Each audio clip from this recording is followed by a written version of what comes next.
All right. Hello. I'm going to say everyone. Hello to the two of you. Thanks for joining me this afternoon. Today, we're going to talk about Padlet. And this was actually a special request from, I think, last week, one of our other webinars. We were talking about some different tools that you can use in, I believe it was the HyperDocs webinar. And Padlet came up there as one of those tools that is often used in a HyperDoc, and so I had requests to learn more about Padlet. So with that said, we're going to kind of jump in and explore the different features in this tool. Now, perfect. I see some people joining us, so I am going to kind of hold off on, I have a really important message to share about this tool, so I'm going to hold off on that for just a minute here, and instead I'm going to stall and talk about our objectives and come back to it. So hold on. So in our webinar today, we're going to talk about what Padlet is and why you might want to use it. I have some examples that I will show you, but I am not going to be able to show you a live Padlet. All the ones that I have done live and that a couple of my friends have done live, they've had students log into, and therefore their student names are attached to them. And for some student privacy issues, I'm not going to be able to show you one of those live ones, but you will get a chance to experience a live one from more of that student end today yourselves. So hopefully that will help. So instead of showing you live Padlets, I have some screenshots that I've taken of some Padlets, and then I've covered up the student name so you can see that. So anyways, we're going to talk about what Padlet is, why you should use it, and then we'll jump into how do you create Padlets. And then there's a bunch of different settings and formats and things that we're going to discuss there. And then at the end, we're going to talk about sharing your Padlet. And then within that, we'll look at what it looks like from the student view. So all of this, I feel very confident that we can get it done in an hour, probably even before the hour is up. There's not a ton to talk about within Padlet, so this might be one of our shorter webinars. I say that, and maybe we end up doing this for an hour and 15 minutes. I don't know. So we'll see. All right, so I think I stalled for long enough. We've got our typical crew here. So I do want to make a really important note about Padlet right now. There's a lot of issues out there right now about data privacy, especially with our younger students. And so Padlet is one of many, many apps that are currently under review within our district. And so we are not allowed to use all of the functionality and features within Padlet because it hasn't fully been approved yet. I am hopeful that it will be approved, and I'll show you exactly what that means as we get started today.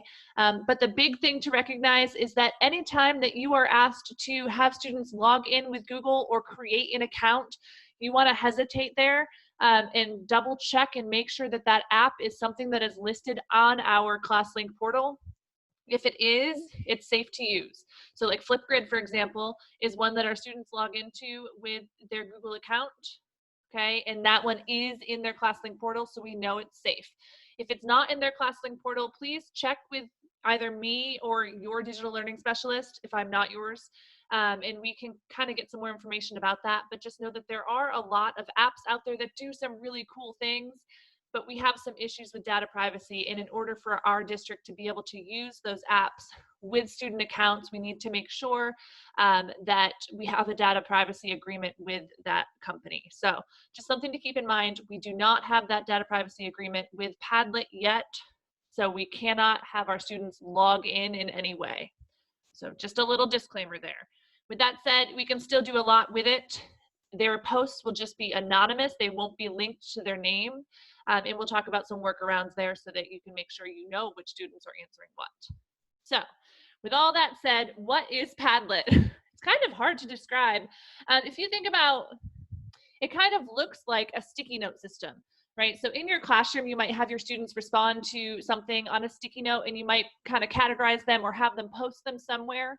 You could do the same thing digitally with a Padlet, but it's a lot more robust than that. In fact, it allows our students to add or link to or embed video, different sites, pictures, things like that within their posts. That's something you can't do on a Post-it note. Our students are able to give feedback to one another really easily. And then there are some different formats that aren't easy to recreate on paper. And so I think you'll get a better idea of what that means as we look at some examples and we start exploring how to create a Padlet. But the idea is that it's a place for your students to respond and then respond to one another. So I do want to show you some of our, or some of the Padlets that I have used in the past. And I will tell you that these, I actually had a colleague of mine who taught with me in Virginia share her Padlets with me because I can't access mine from when I taught in Virginia anymore, but we did the same exact Padlets. These are just her student responses. So kind of a quick note there, you'll see her name, Miss Valentine, on them, but these were also Padlets that I used with my students as well. So with that said, at one point in Virginia, we were teaching about sound, and one of the projects we had our students do was to create their own instruments.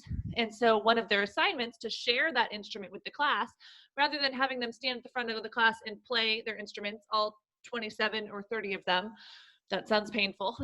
We had them take a video of themselves playing their instrument and then post it to a Padlet, okay? And then when they posted it to that Padlet, they were able to go in and respond to each other's videos and watch each other's videos in one nice, clean place.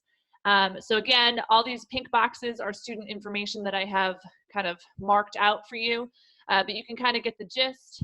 They attached this video, and then if we were in the live version, I'd be able to actually click on it and play it. But again, for student privacy issues, I only took a screenshot here. So that's one way it was used, okay? So again, they can go ahead and record video right within Padlet, okay? A lot of writing things here. So this was part of a novel study. We had our students reading the book Chains, and in the book Chains, it's historical fiction. So in there, they are talking about so they're talking about assassinating Washington, okay? And so we had them write a persuasive paragraph, or multiple paragraphs in this case, and post it to that Padlet so that they could read one another's and again comment on them. So that was a really good way to kind of share that. And then it also gave us a place to go as teachers to see their work in one place and then ultimately give them a grade. Okay, this is something that was linked in their novel hyperdoc. So that was a great way to use Padlet within the hyperdoc. Okay. In math, I used to have my students do a lot of center activities, and it involved a lot of that hands-on using manipulatives or sorting cards or whatever it might be.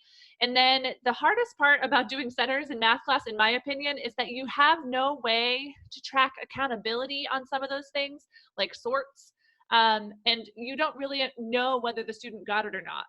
So you're kind of relying on them. So one way around that was to have them actually post about those center activities within a Padlet. And so these were their math menu tasks for that particular day or couple of days, however long that menu lasted for. And then for each one, they either posted an answer to a reflection question or they posted an actual picture of their sort. Okay.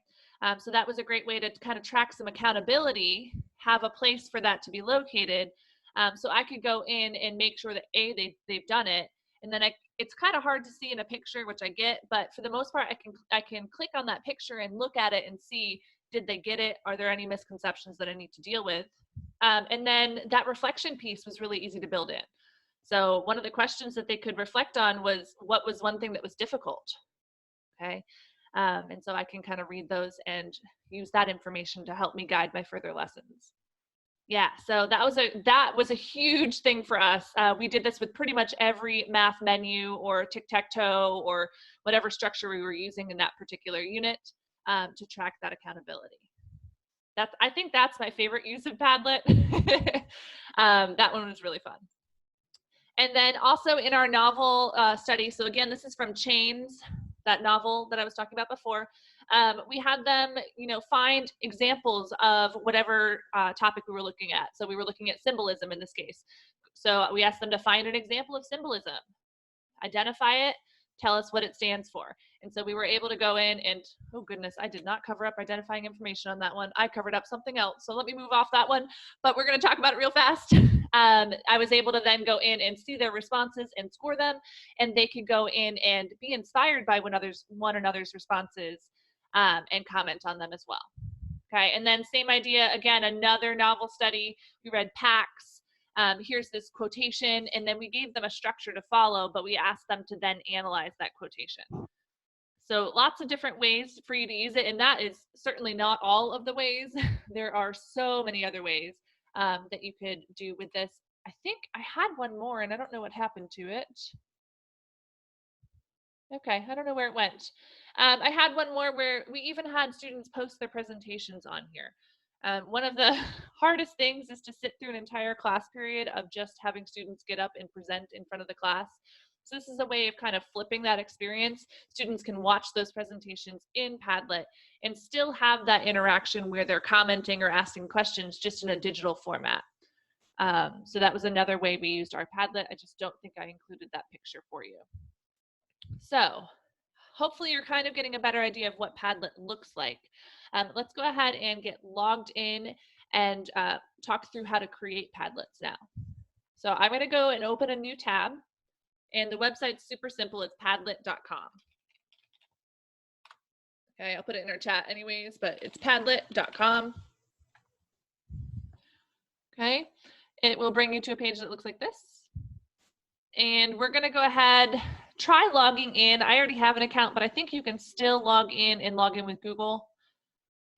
So even if you haven't used it before, you can absolutely try logging in rather than signing up. And yes, so I just want to point out that this is something that I use as a teacher with my students. This is also something we use with adults in our trainings. And in fact, we'll look when I log in, I might have gone ahead and archived it, but I think I have an example of how we've used it with adults. And so even if you're not a teacher of record in a classroom, you don't work with students necessarily, you could still use this with adults on your campus. And in which case you could have your adults log in. So I was talking earlier about how we can't have our students log in because of those data privacy issues, but that does not apply to adults. So you could have your adults log in and then their name will be attached to their response automatically. So anyways, we're in our login screen. You could log in with Google or your Microsoft account, or if you really, really wanted to, you could create a new account with an email and password. The easiest thing to do is to log in with Google. All right, so I am just going to click my name. Okay, so one frustration with Padlet. Back when I used it teaching in Virginia, Padlet was relatively new to the educational technology scene, and anytime something is new, pretty much all of their features are free. And then as they gain in popularity, they start to take some of those features and make them paid features. And that's exactly what happened with Padlet.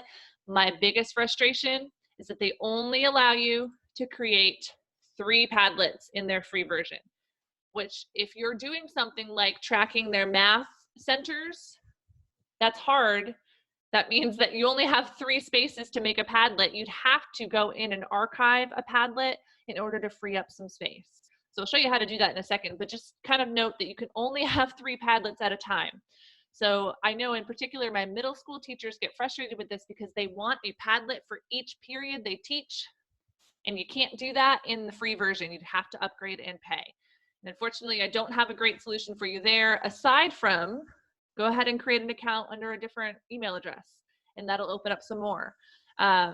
So you could technically have 4 different Padlet accounts if you have 4 email addresses, and then now you have 12 Padlets to access at a time.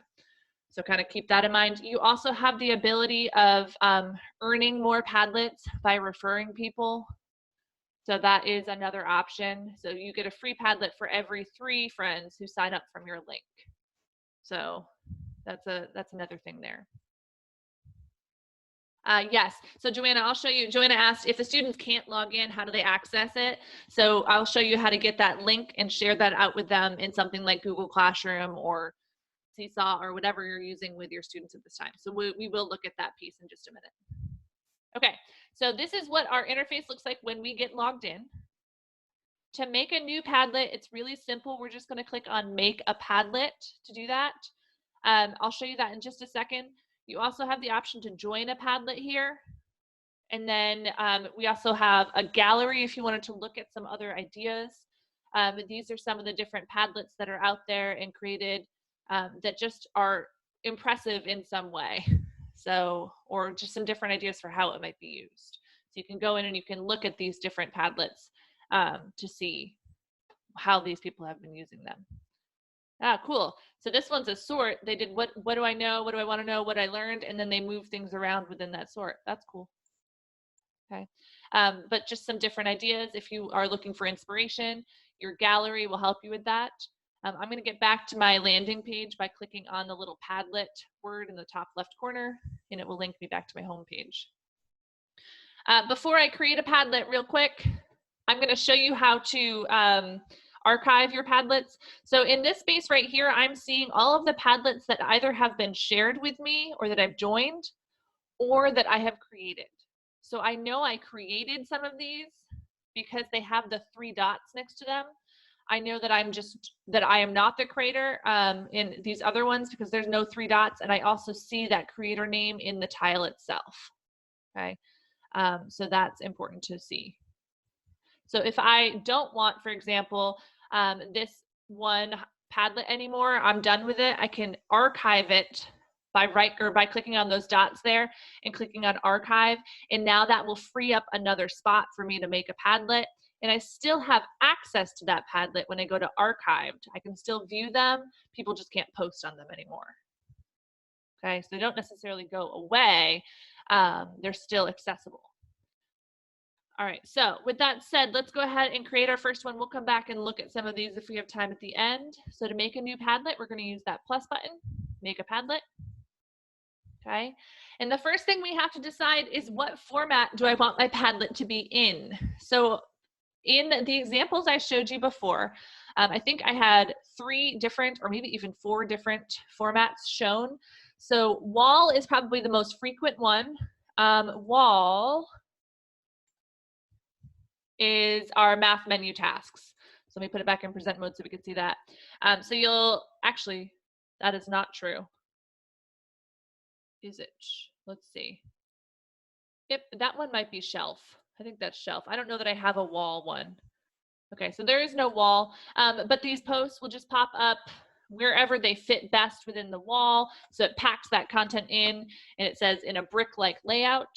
So we can explore that in just a minute. Canvas allows you to move those posts around. So if you wanted to do some sort of sorting with it, you could do that afterwards. After people have posted, you can move them. Stream is what we used for our persuasive Padlet and our packs Padlet. So you can't see it, but as I scroll down the page, I'll see the rest of their posts. They're just all aligned vertically along the page. Grid is very similar to wall. I can kind of put things in those columns, but it's not going to like pack them in. So you'll notice that I have extra orange space here that's not filled. Instead, each row starts from the same spot. So very similar. Shelf, that's what is used on a couple of these. So this one is shelf. I can put a header at the top of each shelf, and then they're posting underneath that header. Okay. It's like a, Joanna, it's like a bulletin board. Okay, so I'll show, once I create one, you'll see that. Back channel is more like a conversation. I've actually never used that. And then these ones are relatively new. You can add map and timeline. So we'll explore those at the end. Let's go with our most basic one. Let's go with the wall to start with. So I'm going to go ahead and click on, I'm going to select wall. Okay. And now that I've chosen the type of Padlet I want, or the structure and layout of it, now I can go ahead and put in some information. So all of the information is actually filled in on this right-hand side here. So the first thing I want to do is give it a title. It calls it my brilliant Padlet or something along those lines. So to change that, I'm just going to click in where the title is located, and now I can select it and type over it. So I might make this this is my webinar sample, but it might be your math menu responses, or it might be your, musical pattern responses, or whatever it might be. You'll title it there. You can give it a description. Again, a great place for your TEK or your objective to go. It also is the best place to put your directions. So if you have directions, they'll pop up underneath the name. So you see them on my left-hand side of my screen under my name. Whatever I type here will end up there. Okay, so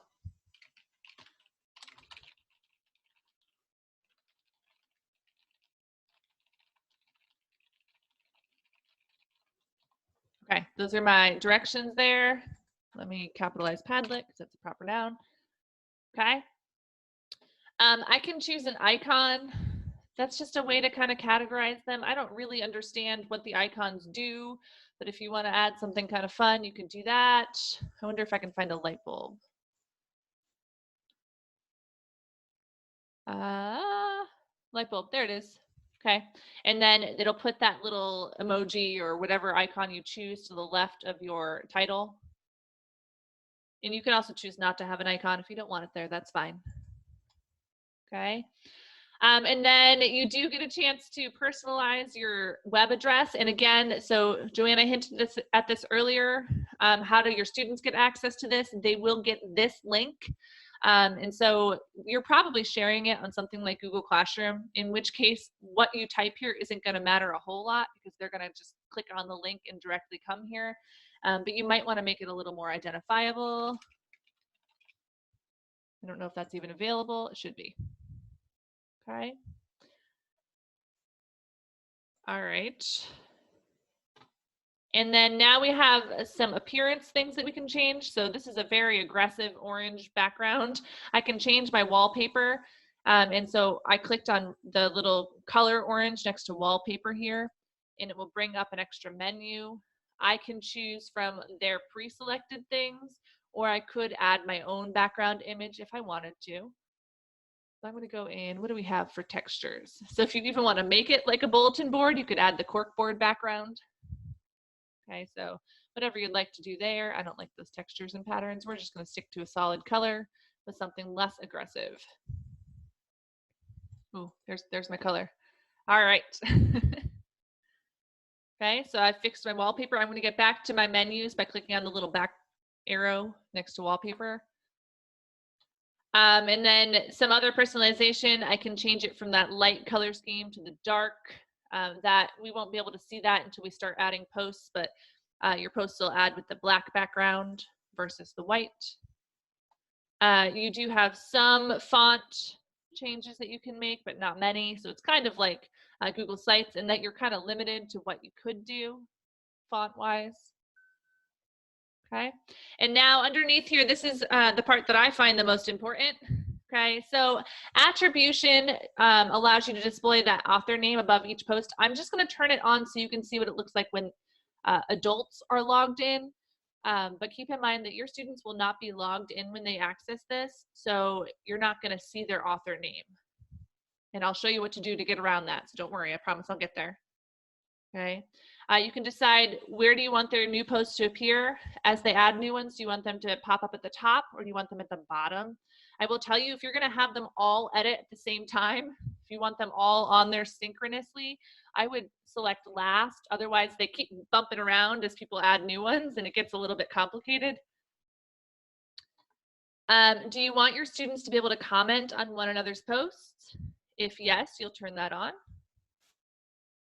Do you want them to be able to react to those posts? And if so, what reactions do you want them to be able to give? So when we click on this, you could either leave it to no reactions, you could let them like or heart, they could upvote or downvote, they can give them grades of stars, and then this would be more for you, but they could grade the post with a numeric value. So I'm going to give them likes for now. That's my favorite one to use. All right, and then the last part within our settings here before we move on, also important, do you want to have to approve the posts before they appear for students? So you know your students best. If this is important, turn it on. And then my favorite one is the filter profanity. If I turn it on and they type a bad word, it's gonna just replace it with nice emojis, which is kind of fun. So I'm gonna leave that one on. All right.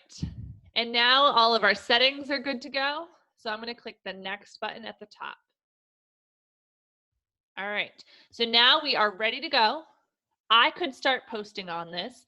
So I haven't talked about it, but there are kind of two different approaches to using Padlet. It could be a student response system, which is what I've given examples of. You could also use this just to house information, right? So this could be a place where you put all of the important links that your students might need to know, in which case they would access your Padlet and they're not necessarily adding posts. They're just clicking on posts that you've already put on there. So you could organize something like a hyperdoc. You could make that within a Padlet as just information that they're clicking on, not necessarily adding to. So I could start posting, okay? Or I could have my students now come in and start posting. So I'm going to show you what it looks like to post, and then I'm going to have you guys practice posting on this Padlet so you can see what it's like from the student end, and then we can get some examples of posts on here. So I'm going to add my first post, and it's going to look the same for you. You're going to do so by clicking on the little plus button at the bottom right-hand corner. Okay, and it will pop open a new place for you to add your information. Now notice that when I clicked on a new post, it automatically attached my name to it because I am signed in.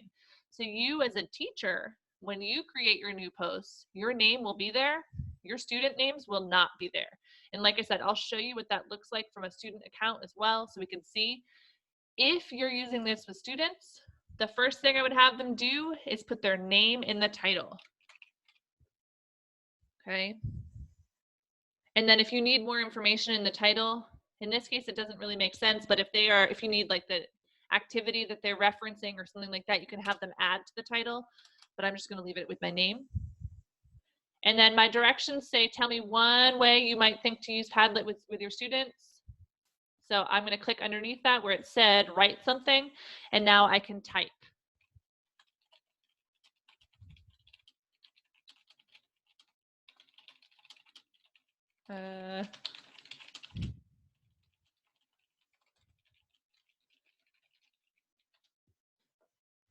I'm just making things up right now.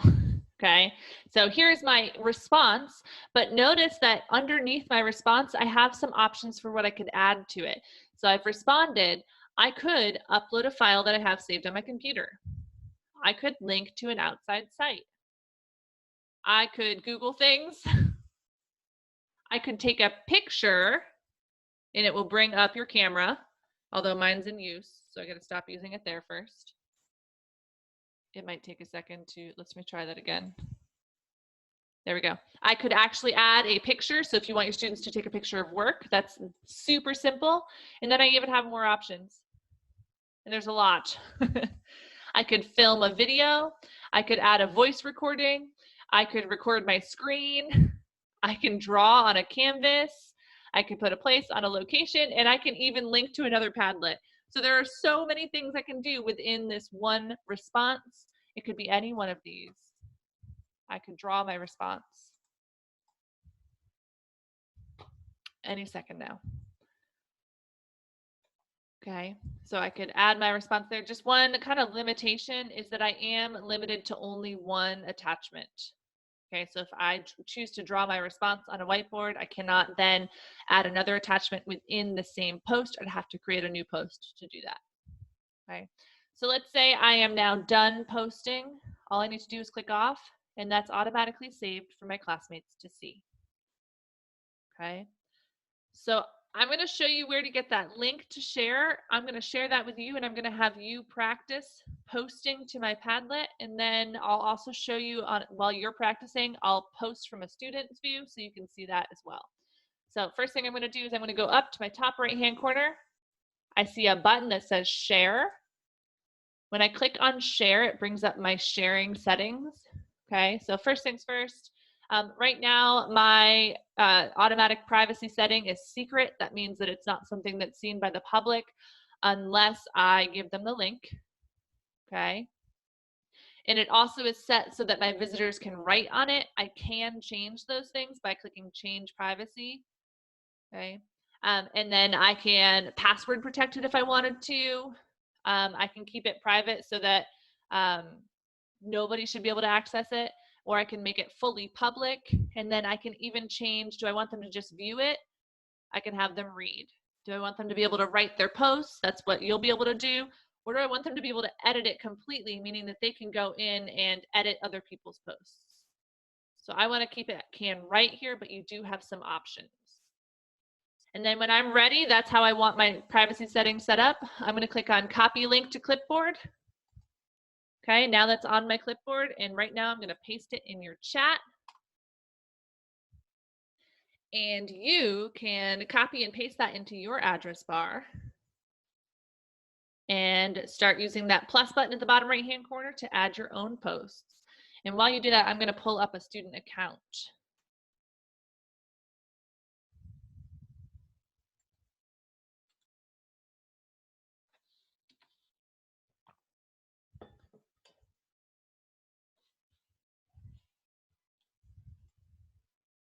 And I'll hold off on posting as a student while you're getting in. Woohoo!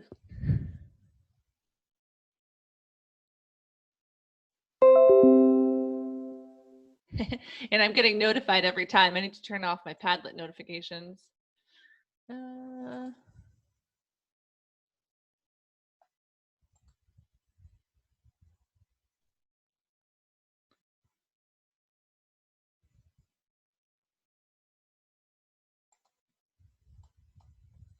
we go.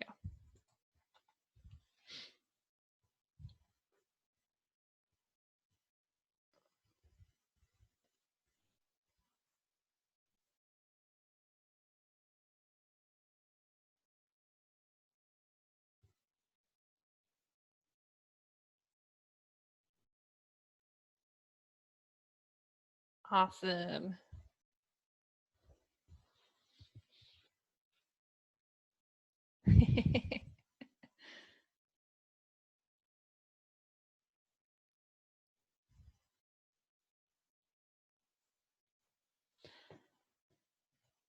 All right, I love some of the ideas I'm seeing. Absolutely, having them practice writing sentences using academic vocabulary, that's awesome. Okay. Some sort of daily or weekly social emotional check-in, awesome as well. Just keep in mind that unless you keep it to that moderate setting, all of your students will be able to see all of their classmates' responses. So it's definitely not a way to do confidential or like private sharing, but it's great for a whole class kind of community builder there. And Sharon, I'm impressed with your ability to write with the mouse. That is not a talent that I possess. All right. So it looks like you're getting a chance to kind of play in that. I actually don't need to necessarily show you from a student account because we can see it in Joanna's post here. But I'll do it anyways. So I do want you to notice that when Jennifer and Ashley and Sharon posted, they were logged into their Padlet account already. And when they did that, their name is tagged, is part of their post at the top. So technically they don't even have to have their name typed out below because we can see that. Joanna was not logged in, which is great, cool. Okay, but because she wasn't logged in, we don't see a name here. So that's when it would be important for my students to type their names. So I'm gonna go ahead and pull up my student now. Okay, and again, all I did for that student, I had that link that was copied to my clipboard that I put on our chat. I used that same link, and from my student view, I pasted it in my address bar. So if I share that link in Google Classroom, when he clicks on it, it's gonna bring him here. He is not logged in. You'll notice that in the top right-hand corner. We don't see him logged in. He has the ability here to log in or sign up, but he is not currently logged in. So when I click that plus button, it automatically pops up as anonymous. And so that's why it would be important for them to go ahead and name their post for the time being until we hopefully, fingers crossed, get that data privacy agreement. So that is a little bit on them. They'd have to remember to write their name there. So you do want to make sure that's really clear in your directions as well. Okay, but again, he has all those same options that I just showed you. So he can attach all of those different things. And that's pretty exciting. Okay. All right, I'm gonna move this out of the way. So we're back to our teacher view here. Okay, there's a lot of really cool things here. Oh, one thing I do want you to notice, actually, let me bring him back.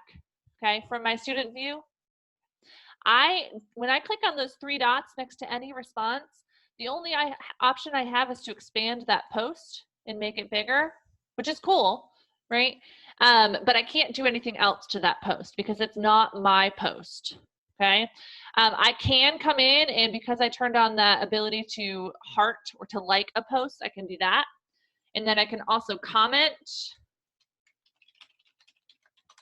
Okay, but when I comment, notice that it says anonymous. So again, with your comments, you're going to want your students to be able to go in and put their name with that.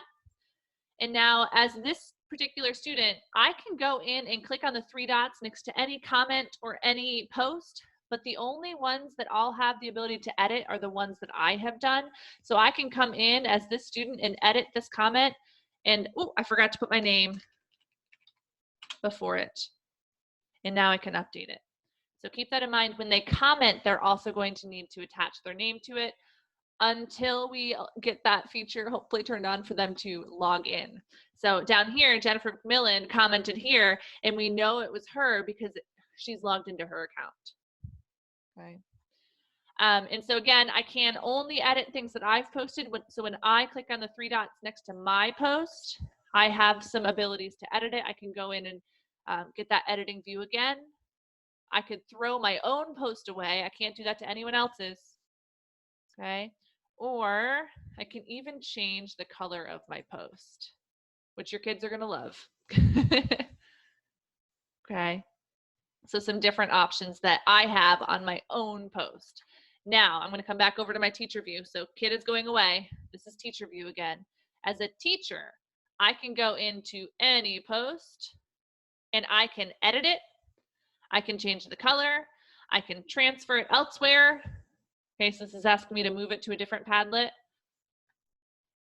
I can copy it, I can make it bigger, or I can delete it. So as a teacher, I can do that to any post, but as a student, I can only do that to my own. Okay, so that's important for you to know. And then just kind of one struggle, because they're anonymous, I'm sure that some of your kids will figure this out, especially if they're older. They could go in and post anything they want, right? So they could make something that's not super appropriate, but not inappropriate enough that it's going to replace the words with those emojis, like I said before. And the only way to know whose post that is to have them go in and delete it. So you can't go in. There's no way of me knowing that this was Lane that posted it because he's not signed in. So a little kind of word of caution right there. You just want to make sure you're tracking this carefully. Like I said, you can go in and delete it, but you won't know who did it. So that's definitely a struggle. So true story, this actually happened when I was teaching in Virginia. One of my students didn't log in. And he was, that student. I think you know what I mean when I say that student. He had gone in and posted, I mean, it was silly. It wasn't necessarily super inappropriate, but it was just silly. Some silly words, some derp or whatever they say. And had posted that on our assignment. And we were doing this synchronously, meaning that all of us were sitting and posting at the same time. And so I literally said, everybody take your hands off the keyboard, which everybody did because this was a pretty good class. And I said, okay, so somebody has decided to post this inappropriate thing. We're going to sit here until it gets deleted. And so because I told them to take their hands off the keyboard, it was pretty clear who had to put their hand back on their mouse and delete it. So that was the only way I knew that it was student X over there who had done it, because he's the only one who has the power to delete it aside from me. So that was fun. Something you can't really use right now because we're not in a classroom setting, but helpful hint for the future. All right, so with all that said, hopefully we're getting a better idea of how Padlet works. So again, that share button is how you're going to share that link out, okay? And once you get that link copied to your clipboard, you can put that as an assignment in Google Classroom, or you can link that in a hyperdoc, which is how I use this most often. So in a hyperdoc, I don't even know if I have one readily available. Probably in my, actually, I know where I have one. I got one in my training about hyperdocs that we did earlier on. Nope. Earlier on this semester. So this was a PD, professional development, that we did about hyperdocs on a Saturday. And in here, we had people post to a Padlet somewhere. I thought it was there, but maybe not. Maybe it's in the next section. There it is. And so all I did was I linked this picture to that Padlet link that I just copied to my clipboard. And then when my students clicked on this, or people clicked on it, it would bring them to the Padlet. Now I have archived this one, so they can't get to it. But yes, this is a whole professional development that we did. So again, I can put this right in a hyperdoc by inserting the Padlet symbol or whatever symbol you want, and linking it to that link that we copied onto our clipboard. Okay, so that's a great way to kind of embed those in your hyperdocs. But again, you could just link to it in Google Classroom as well. All right. So with all of that said, okay, I'm going to go ahead and leave this Padlet, and I'm going to do so by clicking on the little Padlet icon in the top left corner. Okay, and now that Padlet, ooh, I'm not in my, now that Padlet is listed under my recents as webinar sample here. Okay, so again, if I decide that I don't want this Padlet anymore, or I don't need access to it, I want to free up some space, all I need to do is click on the 3 dots, and I can then archive it.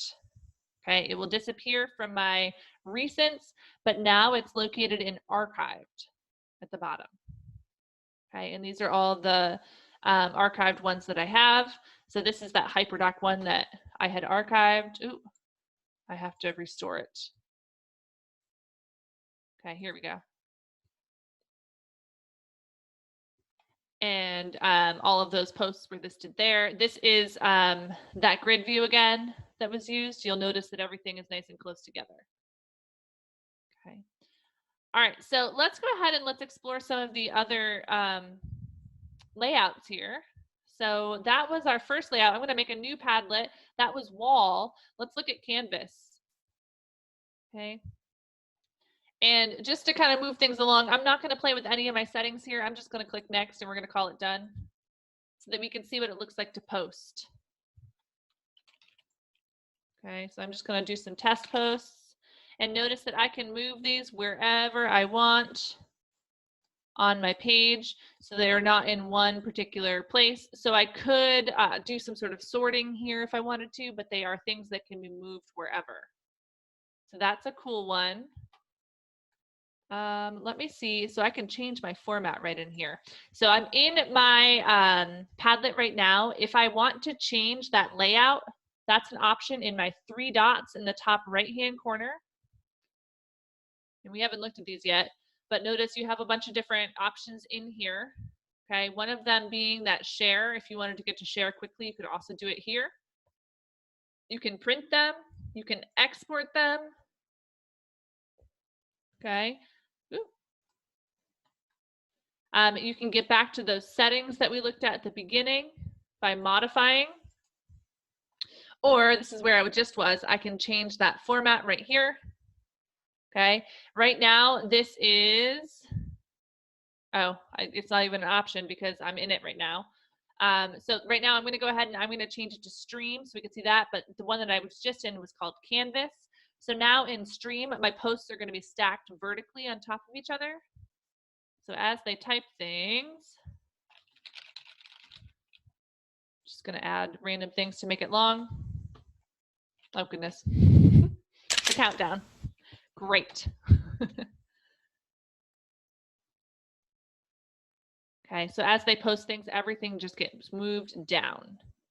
Okay, so that is our next option. Also in formats, grid is very similar to wall, except it will leave all of your rows will be aligned. So as I post more, I don't have enough posts right now, so that would take a long time to post. But as I post more, the space, all my rows will be in the same line. I guess is the best way to say that, no matter how long the post is. Shelf, this is a great one if you want things categorized. So at the top of each column, you get a place to create a label. And so this label could be, this is what I did with for my math centers. The label could be the center that you want them to post about. This would be, if I were doing a KWL, this would be the know, and then I would create a new column for want to learn, and then a new column for learned. So just a way to organize by column with headers. Okay, and then let's look at some of the most interesting ones. So this back channel I haven't used, like I said. So I'm not even sure what exactly this looks like. Let's test it out. No, so it looks like a text message kind of thing. That's kind of fun. Let me open this. Here's the student, and here's the teacher, so I can see what it looks like. Okay, so as the student posts, it moves it to the other side. So it looks exactly like my iMessages look, so that's fun. Okay. And then I really want to look at those last two because those ones I think are super cool. So map. I could add content to a map. So it automatically puts a map in there. And then I could add posts onto my map. So if you are teaching any sort of history, this is a great way to use your map Padlet. So I could go and kind of zoom in on the United States. Okay, and maybe I add a post here. So I can search a place by name. And it will find it, and now I can post on that place. So again, this could be used for student responses, but keep in mind that it's also a great way to add material. So if you wanted to teach students about the Civil War and you wanted to choose different battle sites, you could add posts to those battle sites with information and links and videos and things like that. So that would be a really, really cool use of the map one. And then our last one, sorry, I'm going kind of fast. Our last one is our timeline format. Again, history teachers, this is really cool, but it doesn't have to necessarily be used in history. If you want them to follow a sequence of events, then this would make sense for that. So for example, if you wanted them to do a hyperdoc, or if you wanted to create a hyperdoc in a Padlet, you might choose to use this so that they start here with your engage, they complete the activity that's linked there, and then they move on to their explore, they look at those resources. So it's just a kind of a way to organize that information in a nice sequential format. Students could also use this, I guess, to, I'm not really sure exactly why they would post this way, but they could on your teacher post. And then if we ever do get the capability for them to log in, students then can create their own Padlets. So it could be their way of showing you that they know the events in the Civil War because they've mapped them out on a timeline format Padlet. So again, if we get that capability for them to log into accounts, that would be a cool thing for them to do as well. All right. I think I got through all of our settings here. Aside from our last one here that we didn't really look at was clear all posts. So keep in mind that I will lose access to that. I won't have a record of their posts. So I would use that sparingly. I would maybe archive instead and then recreate. But if you did want to clear out all the posts and start fresh, you can do that by clicking clear posts, and now it goes back to normal. And then instead of doing that, rather than clearing our posts, a better way to do it, let me open one that's actually been posted on. So let's go ahead and bring this one back. Okay, so this is the one that I like a lot, but I'm going to use this again with another group of students. So I don't want all of these responses in there, but I also don't want to have to rebuild my Padlet. What you could do is click on this remake button at the top, and it's going to make a copy of your Padlet. And you can decide, do you want it to copy just the design, or do you want it to copy the posts as well? So in this case, I just want the design. I want the post to go away. Okay. And so I would just click that submit button, and now I'll get a copy of that. And once it's done, okay, you'll notice that now it's blank. my students, I can send this link out, my students can start posting, and now it's just for that group of students. My old one, the one that I had just copied, now I can go and archive that one. So this one right here, I can archive it. I don't need that anymore because I have my remake, my copy of it. So that's a good way to reuse them without losing all of that student data. Again, that student data would all be in those archived Padlets. All right. So it is 2:50. I'm going to stop talking and I'm going to let you ask any questions you might have, and then we'll wrap it up. So what do you got for questions?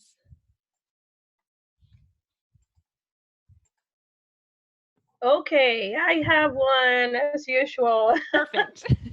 I can always count on you. In the timeline format, can I use this, for example, as a schedule for the kids? For example, can I make a Padlet for reading, and then I will go Monday, Tuesday, Wednesday, Thursday, and I will assign them their actual work, maybe like link their Google Classroom assignment there so they can click and get straight to the assignment? Yeah, absolutely. So that would be a really cool use of that. So Joanna's talking about taking this timeline Padlet, and each post is going to be a day. Exactly. Right? And then when she adds a link, she's going to link back to that individual assignment in Google Classroom. So in Classroom, any second now.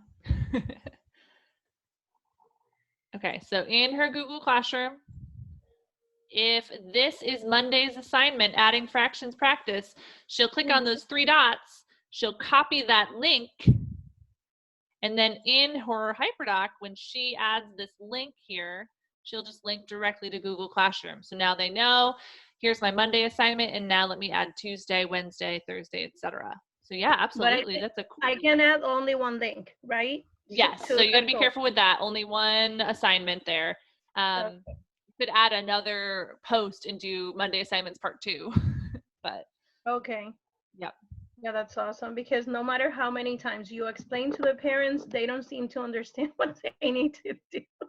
So I'm just looking for, alternatives to help them. Yeah, no, that's awesome. I love it. Thank you.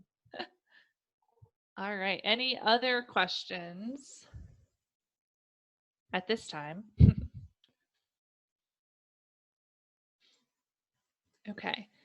If there are no further questions right now, then I am pasting your attendance webinar link in our chat. And then once you have completed that attendance, you can go ahead and go about the rest of your day. Hopefully I'll see some of you. I know I will, because you guys are my regular crowd, tomorrow. So tomorrow we're going to talk about Google Sheets in the afternoon. I do not have a morning webinar tomorrow because I am doing the Educational Technology Department webinar about Google Classroom assignments and feedback. So if you want to catch me in the morning, you'll have to catch me within our department at 10 o'clock in Google Meet. So if you want more information about that, let me know. Just send me an email and I'll send you info about how to join. But I will be doing that tomorrow morning at 10, so I won't have a personal webinar at that time. So you're stuck with me just in the afternoon. All right, and with that said, have a wonderful rest of your day. I'll hang out for a couple minutes and answer any last questions, but otherwise, see you later.